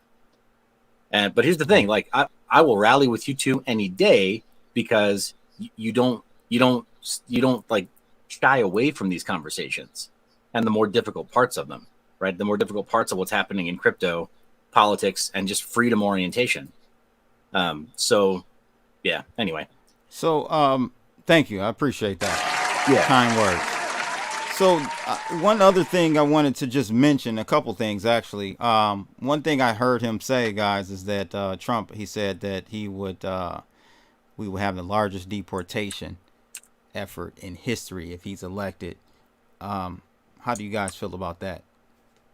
I believe him, but how do you feel about that move? Will it be decided? I don't think that light-skinned people with no hair should comment on this. I'm going to look racist for saying anything about this. So, I mean, I just think that people should come through the country through the proper legal ways. There's no reason to just, per se, just jump a fence and not get cleared, because we've had criminals, we've had terrorists, and we've had a lot of situations of numerous bad type people that we wouldn't normally allow come to the country through the legal process. So I have no problem, because our country is built on immigrants, but the majority of those immigrants came here in a proper way. And when you're not doing it proper, because that's exactly what Trump said, is like he's not going to be deporting people that are here properly. And all he's asking for people that are being deported is to try to come back through the proper channels, not just the way that you came through the country, because that is illegal. I mean, if we're supposed to have laws, statutes, codes, if they're not upheld, what's the fucking point in having them? Or if you have this two-tier justice system where certain individuals can do this, but other individuals can't do that, that's not going to fly either. So apparently I want everyone to believe that Musk and Trump are anti-government and for the people. Well, that's what you told us in our DMs. No, Donald Muhammad, I just think he likes to troll us, and I appreciate. No, I don't think he trolls. I think he's actually very serious. Then him and Default must work together. Now, Default trolls. John Hill trolls. John Hill and Don, they must be friends. Donald Muhammad doesn't troll. I think he's very, very but I serious about his comments. I appreciate people with other opinions. I mean, yeah, you know, I don't give a fuck. Listen, we don't I'm agree from with Detroit. everything. Listen, I'm from Detroit, bro. You can say whatever you want. It will never affect me, my friend. Never. I don't care what you say. You're here to listen to me. I'm not here to listen to you. I'm not on your stream watching you. You're on my stream watching me. What about people getting out of an Uber or you getting out of an Uber and me mugging you? Yeah. And the American pit bull having to jump in and No, you got triggered on that though. You did get triggered, and that's what triggered me. I was very, very upset about that situation. More mad at myself than the guy that was trying to. I don't know what he was. You definitely pulled the soundboard trigger. I mean, you got triggered that way. Shout out to Renelle. Renelle's watching. She's with Tommy. They were the ones that sent me that sparkle shit earlier. Appreciate you. Shout out to Renelle. Now, Donald, I've known you, online at least for quite some time. I'm not saying that neither. I think both of them are government. You can be government, but still have at least try to make it more less government. You know what I mean? Like you can be. I mean, Musk for companies government, are very subsidized. Very, very subsidized. Say that again. Musk companies. A lot of Musk companies have government subsidies, and there's obviously strings that come with government subsidies. There's strings that come with the SpaceX, because I believe SpaceX is working with the Pentagon. So again, he's not part of the plan. Well, the Air Force minimum. Yeah, exactly. The carbon credits, of course, they make a lot of money off of that from selling them to other companies and everything. But I'm not saying that. I think both are for the government. Don't get it twisted. But I just feel like both are wanting to have a more fair environment under this governmental regime that we live under. A little bit more fair. Totally fair? No, of course not, because that takes money away from them. But the pendulum has swung so far to one side that we got to come back a little bit towards the middle. Well, no, I told you when that pendulum swings back from because it's swung. It's not all the way left. It's not all the way there, but it's swung pretty damn far. When it swings back to the right, it's going to do the same damn thing on the right side. And I'm not sure a lot of people are going to really appreciate that conservativeness that will be coming under that administration. Right. It's going to be, yes. It's going to be very conservative. I talked about extreme conservatism. No work, no businesses being allowed to operate on Sundays, things to that effect. Maybe even taxing your sins or getting rid of like what you would consider to be sinful behavior, like your strip clubs, or tax them more. Because that's another thing too. When it comes to these taxes, they actually call these things sin taxes. Like you're being taxed for doing something that's considered sinful. It's like a vice tax, right? Yeah. Vice tax. I guess it depends on the state, but my state uses the word sin tax. Does it? Wow. Like syntax? S-I-N. Sin. Oh, like syntax. Like a tax on your sins. And then you got to pay 10% at the church too. So you get taxed on your sins and then you got to have 10% as well.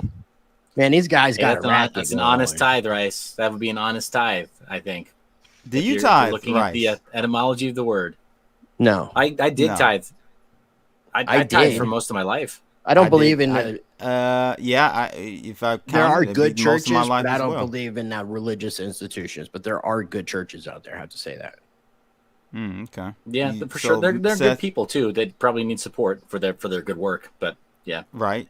So you don't tithe anymore, Seth? not to the same group. No. Crypto Pollo. Yeah. I would say that there does not exist a thing of non-bias anymore. The way that most of us have been raised, there's no way to, even in interviews where I try to be unbiased, I can still see biasness where some people may not. It's impossible to take you unless you're talking to somebody about something that you do not care about or that you're not emotionally invested in. Otherwise, there's just going to be that period. I thought that was your secret, Rice. You legitimately don't give a fuck about anything. You legitimately can like just detach. Yeah, but I mean, when you're interviewing somebody that's kind of a known pedophile, it's kind of hard to detach. So you just gotta run with it. Yeah, Rice wants a theocracy. Yeah. I want Sharia law, brother. Let's just bring it on. Sharia law. I want to become a Muslim and bring. I'm gonna be honest with you, bro. The way that Dubai and the United Arab Emirates runs their ship, it runs pretty smoothly. Yeah, but you can't even really smoke does. weed. The caste system does work there. It's like the caste system. I'm just saying. You look at it from they're building the pyramids out there in the modern violent day, criminal standpoint. Almost zero crime. Right. Okay. Poverty level. The penalty's death. You know why? It right? Makes it. No. It's not because of the penalty's death. So there is a caste system. If you were to go there because you're seeking a better life. So here I was raised in Southern California. We're all from states where there's migrant laborers that are typically south of our border. And so we're used to what that looks like here. Now imagine that instead of coming across people who are trying to create the next generation of Chicanos here, because they're coming from south of our border, that instead you're from a very poor area of, say, Pakistan, and you want to improve your life. Well, Dubai is your ticket. UAE is your ticket. The only issue is if you're not incredibly educated, if you're not contributing to the GDP by having incredible education, you will be placed into and given work opportunities that are closer to your education level. But the moment you set foot in UAE, they will take your passport. They will own you. They will own your identity. They'll know everything you do. Track and trace is a way of life there. In addition to just saying, all right, this is what you can do. Well, this is how you're going to do this for us. And they're out there like practically building the modern day pyramids. You realize that the Palm at Jumeirah, that they keep on building new beachfront property farther out every 3 to 5 years, right? Like it's a modern engineering marvel. Yes, it is. Like it is. That's why I say it's like building the modern day pyramids every time, every 3 to 5 years. And it comes from this massive workforce there. And that's how they control the crime is they say, okay, well, we've got income kind of controlled too. You're not going to be it's impossible to be a good citizen there and go broke because there'll always be honest work for you to do, but you're always going to be watched 24/7 while you do it. So it's almost worse. It sounds worse than China here. It sounds worse than China in the social credit score. No, because we don't shun people here. Like look how many you don't have homelessness out there like we do here. There's no. What I'm saying is, how is that any different than here? It's almost the same analogy as I'd rather know that I'm a slave than to think that I'm free and that I'm a slave. Well, that's what you do every day. That's what we are over here. We think we're free, but we're slaves. Which is the best way to be a slave master is to not even let your slaves think they're slaves. I'd rather I'm such a good slave master. My slaves don't even realize they're slaves. Oh. I cut my head off and I'm a skinhead now. You gotta watch the Jones Plantation movie by Larkin Rose. You really do. So Seth, like, how is that? I mean, is that worse than here, or is it better than here? Do you get a? There are elements. There are elements that I really admired. I did. There are elements I really admired there. And you talk to anybody who's lived in Dubai for an extended period of time, and if they had their financial sort of house in order, they loved it, right? And if they didn't, they hated it because it's not for lower middle class. It's not for the low caste. The low caste, when you see people who are engaged in the struggle, it's off to go build the modern day pyramids, or your life is hell. What about the pretty young non-Dubai women that go and visit Dubai? What do they have to worry about? Well, they don't have to worry about anything because more often than not, they're actually offered a literal contract to join harems of concubines. That's the thing that happens there too. Because that's I'm moving. Considered. I'm moving. Yeah, I'm done. It's done. I'm almost. No, I mean, yeah, I've seen a situation where sheiks, different like dictators in some different parts of the world have like hired musicians. I forgot. I can't leave because I have to pay an export tax on my wealth and on your coochie. I forgot I can't leave because I have to pay a wealth export tax and I don't want to do that. But what you can do, I'm the slave, doesn't it? You can visit and disappear. You can just put on one of those outfits and pretend to be like you're from Dubai. It's so sad, though, because what do you guys think about I think this? they view us even lower than that. But what do you think about this? Is this little to no homeless people in China and Southeast Asia? Well, it's because they put people they don't like. They put people in camps. Yeah, so I mean, these are also places where, like, if you say the wrong thing in public, you can be caned to death or have your hand cut off. That happens. Like, still in modern day Southeast Asia, you know that, right? No, I didn't.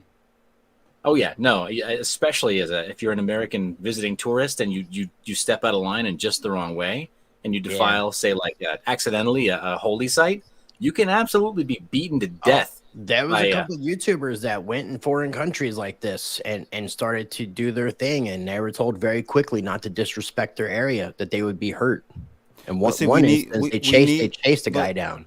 But see, we need that here in America again. We do. We need. I mean, if we're not going to have it swung so far, because I mean that is something Donald Trump did talk about, law enforcement, that we need that we have good law enforcement. We just need to stop limiting what they can do and stop this whole defunding mechanism, and maybe educate police in a better way as far as the. Not because I mean, obviously, there's been a gray area with that too, because we've seen a lot of racism. What we experienced like in LA and stuff because of the police with the LA riots. I mean, but whether it's us as individuals forming our own little vigilante posses, because there are those things that exist. They still exist in like New York City. Like there's something angels, these like a street posse. And they're very well known. They're like different names of like little organizations that go around neighborhoods, kind of being like a neighborhood watch patrol that do citizens arrests and all that kind of stuff. Wow, so like an organized. Yeah, and I mean, there's someone who's watching may know, but there's multiple groups that have the word angels in their title of what they do. Like, let's say Street Angels, not that that's a name, but like a gang of people. Like Hell's vigilantes. Angels. Yeah, but trying to police. Yeah, maybe that wasn't a good way of putting it. So THC says you don't limit what you say don't limit what police do because you're white rice. White rice. That's white rice. That's racist. That's racist, THC. That's racist. Guardian angels. That's one of them. But that's not the term. I mean, it's just it's so complex. I understand where THC is coming from. At the same time, if you want law and order, you can't have your lowly paid police officers scared to do their job out of risk of losing pensions, going to jail, and I don't know where. I don't know, man. Guardian Angels. I think you would need to bring some receipts on how often it is that police lose their pensions, go to jail, and end up on the wrong side of the law for when they're using excessive force and when they kill people. Because you do know they have a license to kill. And you do know that according to the federal case law, that it's been proven they're under no obligation to protect you with the firearms they carry. That is for their protection, not yours. You know that, right? No, I did not. The only reason they carry it is to make sure that they are not under serious threat of grievous bodily harm or death. So they have no obligation to protect other people with the firearms that they carry. They have every right and privilege to kill other people if they themselves feel threatened. But I feel like I'm in Detroit, right? And I know a lot of cops. I've smoked with a lot of cops, cigars, and they're part of that fraternity, a lot of them. And I hear the stories, bro. And the stuff they go through is crazy. And this is a black city, policed by predominantly black police officers. We're getting more whites in now, but predominantly, and we don't really have that issue here. We're a violent city, but you've never heard Detroit really on the news, national news, or even local news about police brutality and wrongful death and all of this. You don't really hear that here. And I don't know, man. Maybe it's just anecdotal, but I don't see that. I don't buy it. Blood, I don't buy it. You're saying that this is part of your this is an overlap in your social circle, and you don't see it. Look, if you can't find a single anecdote in your city, you got to be questioning claims like that, right? We're like, oh, let the police do their jobs. Who was stopping them? I mean, you go to any other place. So it's funny you mentioned donut store. Come on, man. So I used to go to church with guys who were LAPD, and I used to work with a dude that was San Diego PD. They told me their stories, like stuff where they, it was stuff they didn't like about the job and things that were inconvenient about being able to do the job. They wish they could do the job a little bit differently. But every time I heard their complaints, it was always like, oh, what you just told me is that you wish you could get away with a little bit more aggression and a little less oversight. That's what you just told me. And that's from dudes that were LAPD and San Diego PD, people who have seen the craziest shit you can imagine. And I'm like, all right, so maybe you have PTSD from the job. Maybe it's a really tough job. I get that. But why would I want an increasingly militarized LAPD of all police departments? Right? Like their fraternal order of police is basically they're like horrible. A gang. Yeah, they're horrible.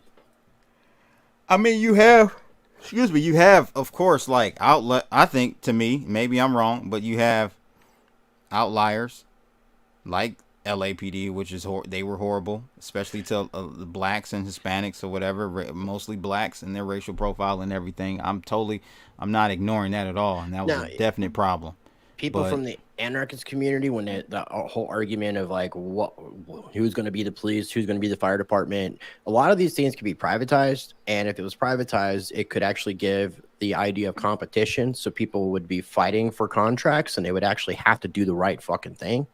But when you don't have that situation, and you're just basically collecting commerce for your fucking local area, that's all tickets are. It's just fucking more money for every single county and city. Yeah. Carl Farrington says it. I mean, I'm telling you guys. He said, "Blood is telling the truth." I'm a black man who lives in Detroit too. And you guys know how they say Detroit is the most violent this, most violent that. We don't have that issue here. And I'm just wondering why we don't have that issue here. I really wonder. I don't understand. Maybe you got to study the demographics of areas. I mean, would you say Detroit is primarily black? Yes. Maybe looking at the other areas, see what demographics may have a lot to do with this. No, we don't have that in the suburbs either. Like the white areas, you'll get profiling for sure. You get racially profiled as a black man in the suburbs of Detroit. Okay, maybe. I don't know. I don't. But I'm going to give you the benefit of the doubt. But what I'm saying, I don't hear the brutal, shootings and I thought he had a gun and he's running away from. We don't have that here. I don't know why. I'm glad, but we don't have that here. Even in the whitest of whitest towns, we don't have it. Mm-hmm. Or maybe you don't hear about it because of all the other stuff. I don't know. Because maybe there is crime. I think. What I think I'm hearing also in terms of the data set that, what might be a little bit unique to police in Detroit though, Blood, based on what you're saying, is that the profile of the police themselves kind of skews more towards being black than a lot of other police forces throughout the United States. Maybe that's it. And I think that's actually necessary. I think. You should police. Maybe some of the police in your city actually live in your city, unlike other places where they don't live in the city. Yeah, they do. And this may sound racist or prejudiced or whatever. I think police should police areas that they live in. Agreed. I thought you should say white people police should deal with white people and black police should deal with black people, and we're just segregating law enforcement. Yes. That's what I thought. That too. I did. I just said what you thought right there for you. Did I please you? Because there's a lot of people let's just go back to segregation. Segregation was better for black people. I can't speak for everybody else. Segregation was better for us as black people. I know it sounds horrible, but it just was, man. We could self-rely. We had Black Wall Street. We had our own ecosystem. The black dollar circulated within our community. We didn't have to rely on anyone else. I didn't know. Was the dollar actually black? I just never heard of a black dollar. Brown dollar. I'm sorry, brown. Oh, I've heard that. Yeah, but seriously, it did. I don't know why, but it did, man. When we integrated with the rest of the country, it effed everything up for the black community. Now that doesn't mean that you're supposed to be racist or you should not like your white brother and your white brother shouldn't like your black. I'm just saying, community-wise, we were able to self-sustain within this country better, segregated. That's all I'm saying. John Hills is economically segregation wasn't better for black people. Of course, he's got to always take the. We should go back and travel in time so we can experience this segregation for ourselves. Just call up your guy John Titor, who was at the Trump assassination attempt. John Titor, January 6th. Take the three of us, and three wise men, back in time. Take us back. Let's do some time travel. Titor, take us back, please. Let's go back to the beginning of the country. No, you need higher level of training and skills with higher intelligent requirements. They're never going to do it. They're never going to do it. They've been steadily decreasing the IQ requirement for police for as long as we've been alive, for decades. It's worse for what's the word? The correctional officers that work in jails, because they're like the short bus police. Yeah. Police should stick to policy enforcement. Sheriffs should enforce the customs of the community. Now, there's a lot of people don't know this, Seth and Rice. And we talked about this. There's a major difference between a sheriff and a police.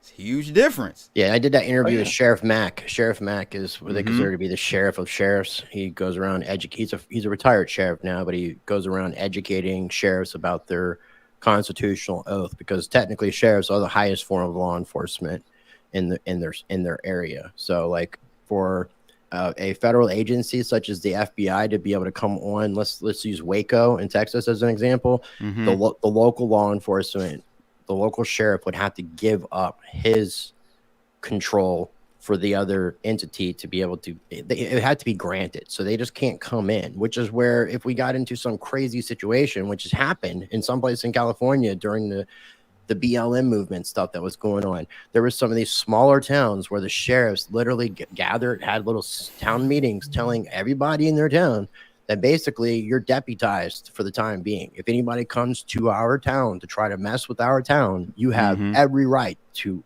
take them out. That's amazing. And a sheriff can deputize other people. Yeah, that's police amazing. Officers can't do that.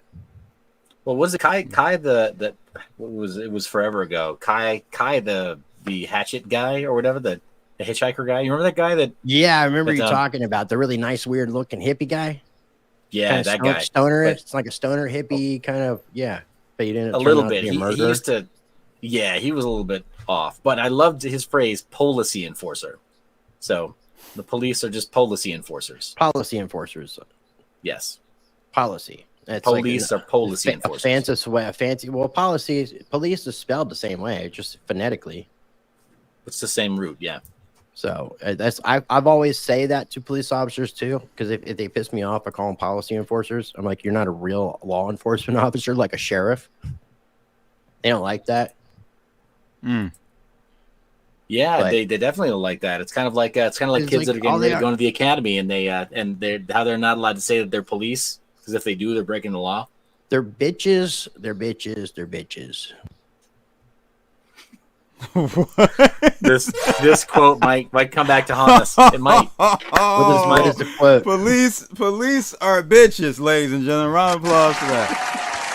Hey, fuck the police coming straight from the underground. I would never be. Does that sound? I would never be a police officer. I don't police align with 5-0. Yeah, I would never do that.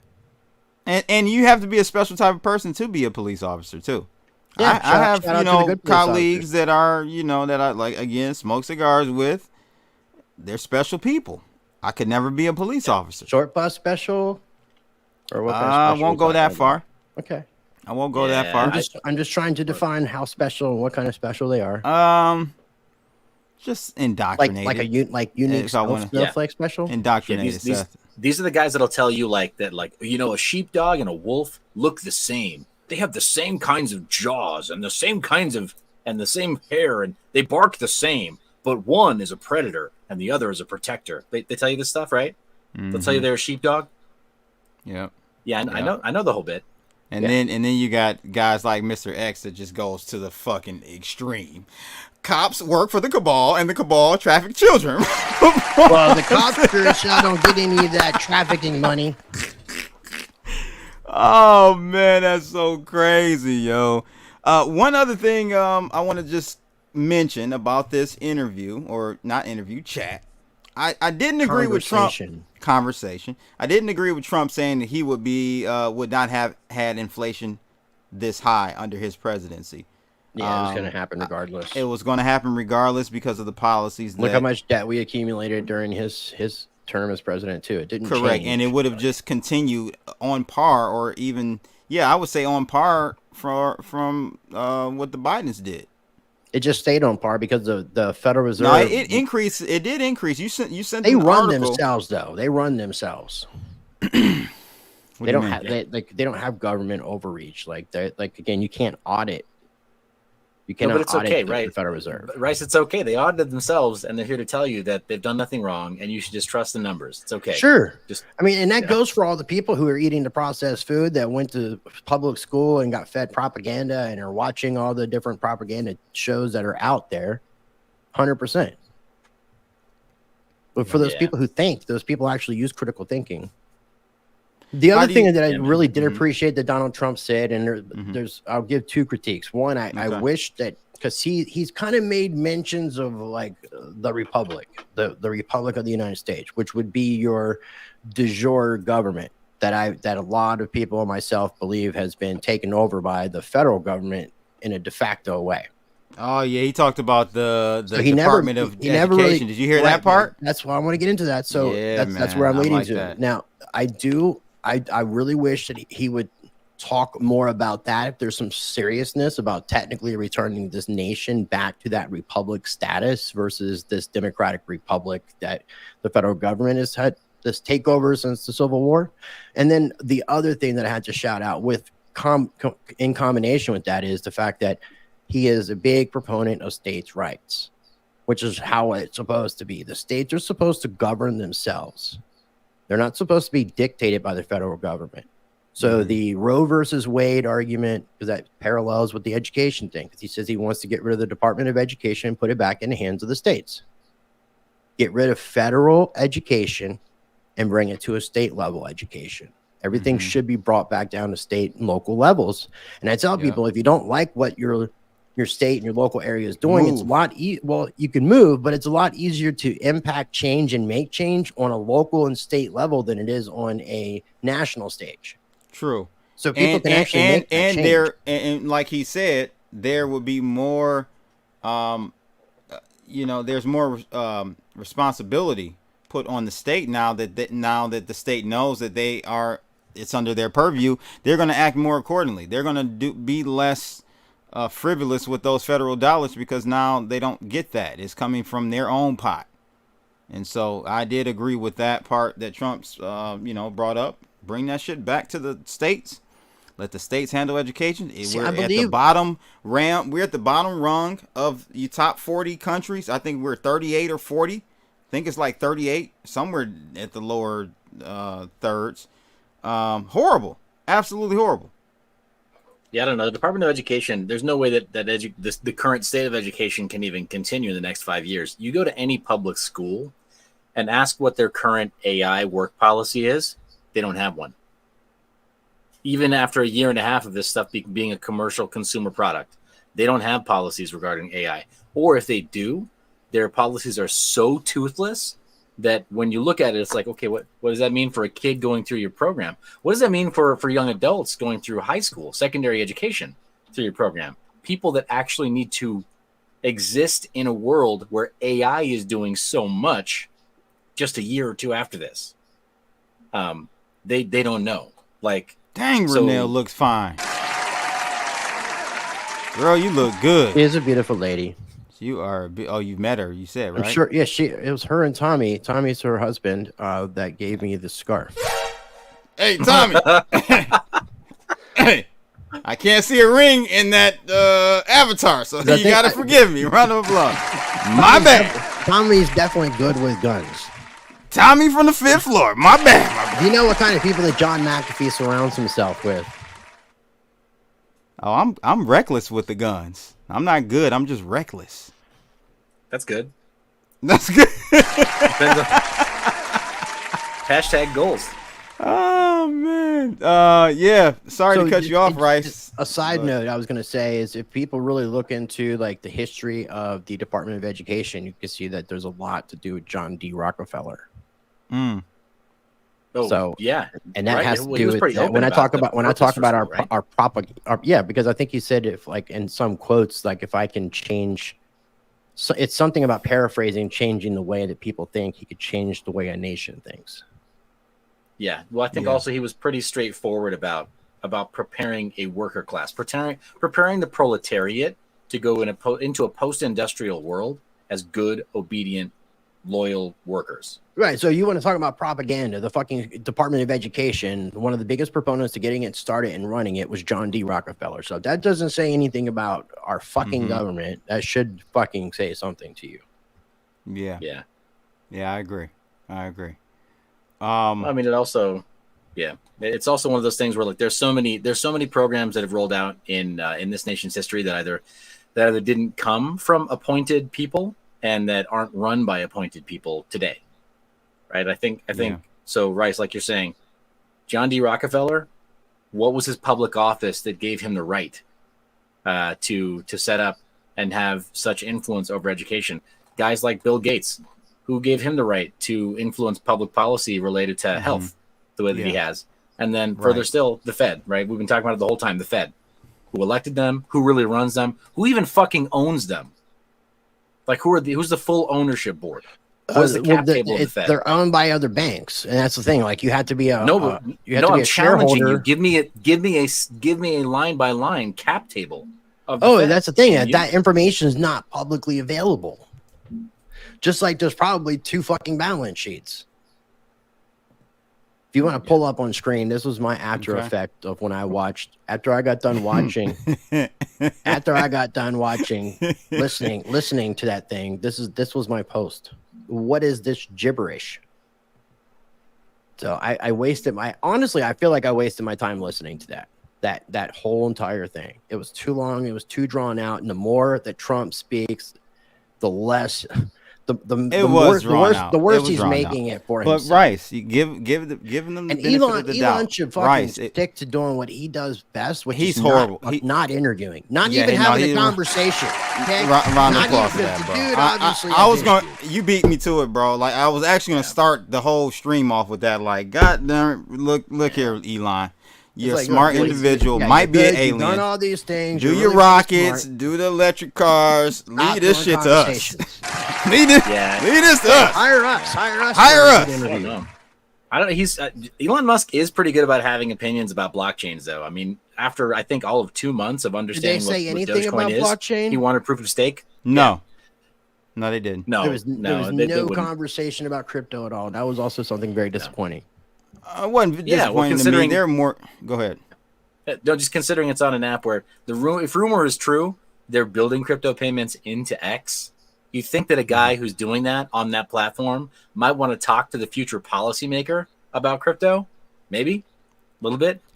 I just think they're bigger fish to fry. I like the term that Trump used in the conversation. He said nuclear warming.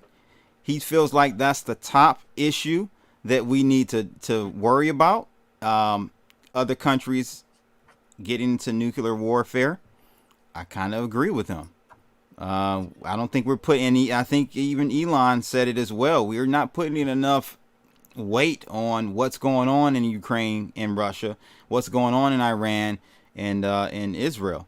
We're not putting enough weight on that. It only takes literally right now. We're streaming. Right now, guys, one slip or one initiative changes our lives forever. I wonder if the doom clock has gone up. The doomsday clock. That shit's got to be at right? That shit's got to be at Kamala level. It's still 90 seconds to midnight. I think we should be like 45 seconds to midnight, maybe 60 seconds to midnight. But we're definitely closer to midnight today than we were yesterday. Yeah, for sure. Yeah. Well, so here's the thing, man. Is it okay if I do a shameless plug for the INC 24 event in Denver? Of course. Shameless I went plug. to the one a few years ago, the first one they did. Yep. Okay. So definitely, absolutely. Okay. Go ahead. Appreciate that. What I don't have saying at first I thought you were saying IFC, and I'm like, no, not at all. Yeah, you cannot show that crap. I'm good. Here's the thing. You already know I challenged Ben Armstrong twice, and he bitched out twice. I'm done. I'm done issuing challenges there. But the INC event in Denver, look, third time's the charm. If they even beg me to come back, I'm not going to go fight at that event. I love the people that run it, but I tried my hand and is Denver before Singapore?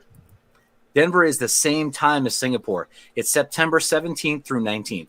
Okay. Or I'm just curious. Or am I thinking 15th through 17th? But it's going to be in Denver, Colorado. RFK Jr. is confirmed as the headliner to speak there. We're talking to some other people about getting the most high impact people in the industry. Rice, I've talked to you about potentially bringing some special guests out there, some VIPs to speak.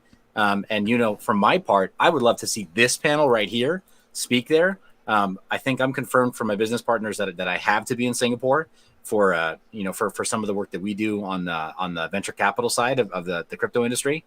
But I'm strongly considering just rearranging it. I feel so strongly about this, right? This is our home, right? This is our backyard. We have to fight for this, So, yeah, but that's next month in Denver. And yeah, it's going to be a really good time. I think we're going to see that there are all kinds of speeches and all kinds of panels given there that don't make you want to poke your ears out and don't make you exclaim, what is this gibberish?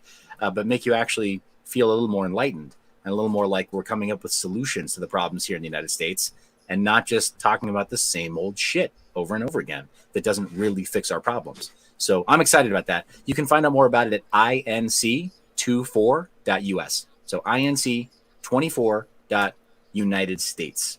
Right. So that's I'm excited about that. I got it up. I got a screen share pulled up with it if people want to see it, and I dropped the link in the chat too. So if all those letters and numbers is too hard to remember, the inc24.us, and click on the link in the chat. The Independent National Convention. Yeah, you said you went to the first year because we have someone that was loosely mentioned on this show as a founder of that. Yeah. I'll leave it at that. Why? I would just leave Come it on, American Pitbull. No. Just go look at my pinned tweet. All right, man. All right. Says it all. I want to leave everyone with a little snippet from Reverend Charleston White. I introduced Rice to Charleston White a while back. He's very controversial. Now? Huh? He's a reverend now? No, he's a doctor. He's a doctor now. A doctor reverend? He's a doctor. So let's play this clip. A doctor of divinity. Yeah. Those are sold everywhere. This is good old Charleston White.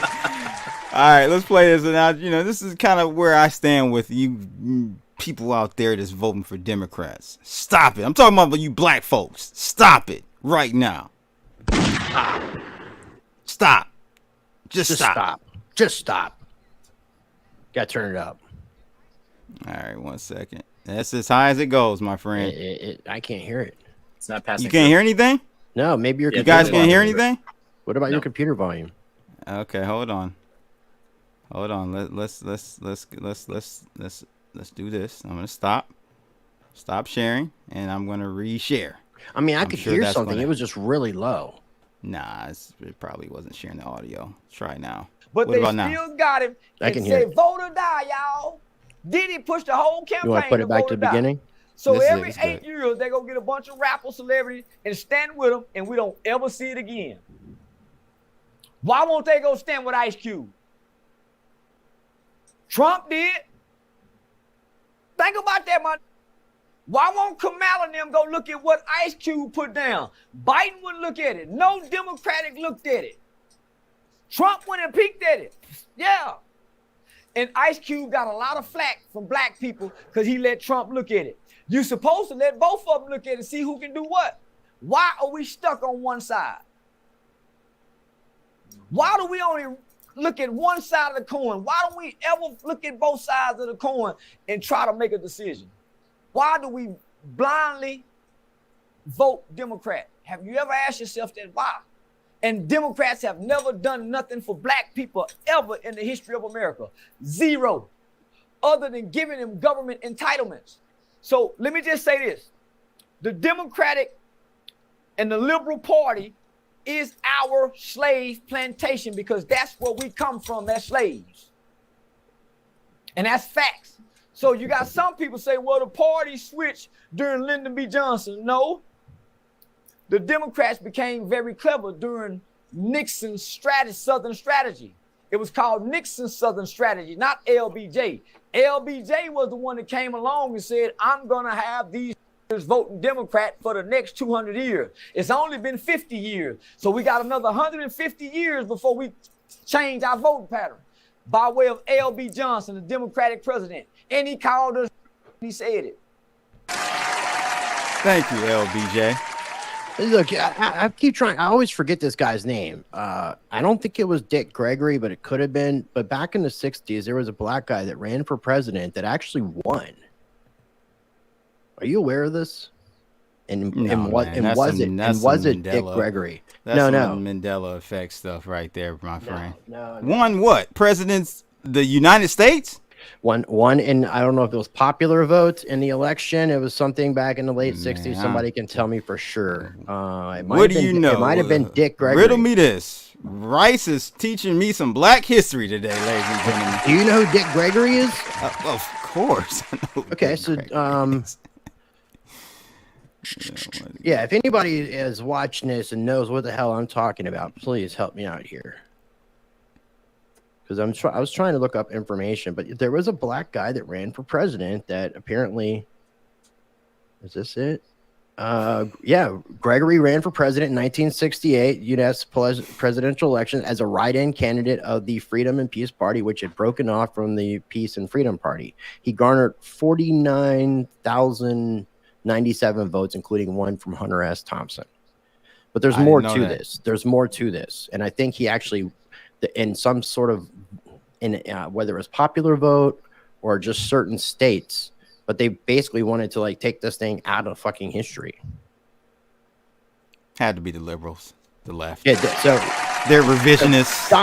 They're known for being revisionists. Donald Muhammad, let me know. Did he win in some capacity? Wheel Crypto. Do you remember? Did he win in any capacity? Because I think he made some effect in it. And they basically tried to. Dick Gregory was announced as a temporary winner, and then they changed it. Okay, that might have been it. I'm serious, dude. Damn. I didn't know that. And this is back in the late 60s, yeah. Wow. R.I.P. to Dick Gregory. So he should probably be, I mean, he's a comedian ultimately, isn't he? He was a comedian, yeah. So he should be definitely up there with Carlin and Bruce and... Oh, yeah. Well, I don't know. I didn't follow Dick's stuff. And Alex Jones as well. No Diddy. Alex Jones. Bill Hicks, I mean.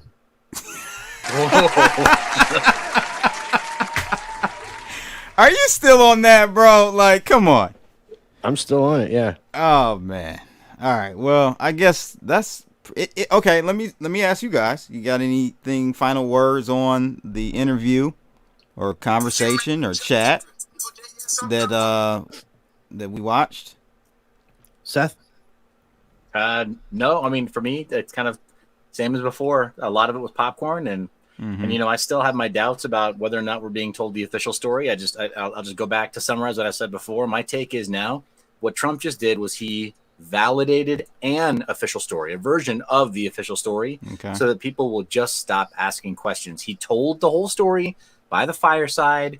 We've all listened to former POTUS, you know, Uncle Trump, Grandpa Trump, tell you the story about that one time they blew part of his ear off, and now we don't have to ask any more questions. We don't have to think critically anymore. Stop thinking critically now.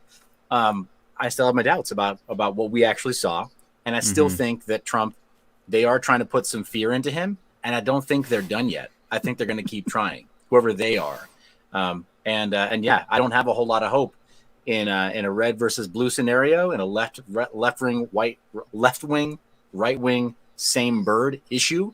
I do think we have to think about it very differently. An independent party and an independent national convention, look, it might not be the right answer, but I do know that if we keep going back into the whole, like a game of tennis, right? Oh, look left. Oh, look right. Back and forth. We're never going to get there. And we do have to think very differently. I enjoyed myself at the INC when I went, I think in 2019 was the first year. Seth, was it? That sounds right, yeah. Yeah, I think so. Because I think, yeah, bro. I think one of the original founders. You're gonna say his name, bro. Let's say his name, man. Come on. He's not running. He's not going to be there. He's not helping to fundraise either. So. Okay. I have to say his name. Who? A guy. Who's not going to be there. Okay. Now you sound like Lil Willie. A guy. How old are you? Old.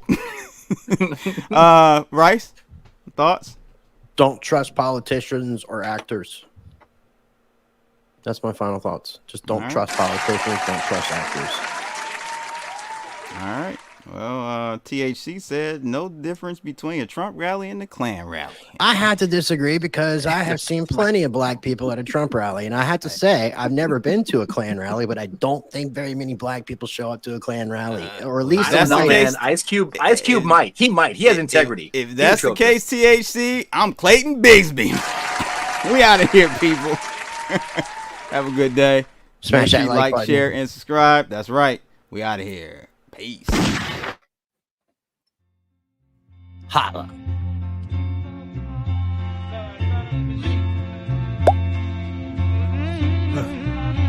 Yo, it's crypto blood. Detroit flow, screaming from the D, knowing what the show indicators are wrong point. OG since 12, invested in trade, living life like a pro. I'm Rucker, Jerry, and just blood too. Bad motherfucker in a good way, boo. Got my eyes on the charts, ain't no time to sleep. Kick that money, gotta keep it creep. That's my crypto blood, Twisted Toasters on the line. Stacking my coin, got the market on my mind. Bitcoin, Litecoin, Ethereum too. Cash is king, but I'm looking for a new move. I know the culture of the markets like the streets. Got my finger on the pulse, can't nobody beat. I see the trends, I see the flow. Got my strategies in place, you know.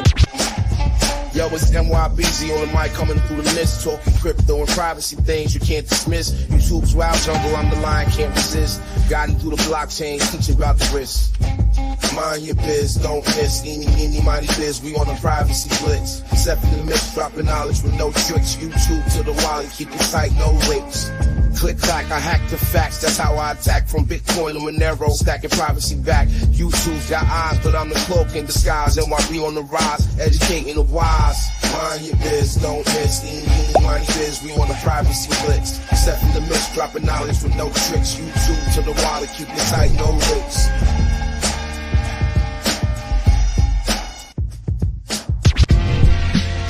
Rice TVX, the Mike's Live Wire, American Pitbull, real gold buyer, sound money advocate, vice defender. In the crypto arena, he's the top contender. From the gritty streets of the digital age, Rice lays wisdom, chapter and page. Silver, gold, he scores only the bold. Land, life, and liberty, these values hold. What I was from, see many the sense, evergreen at the sun. Constitution, deep dive, knowledge revival. Navigate the system, critical for survival. Rice engraved like inscriptions on metal. Pitbull in the game, lead foot on the pedal.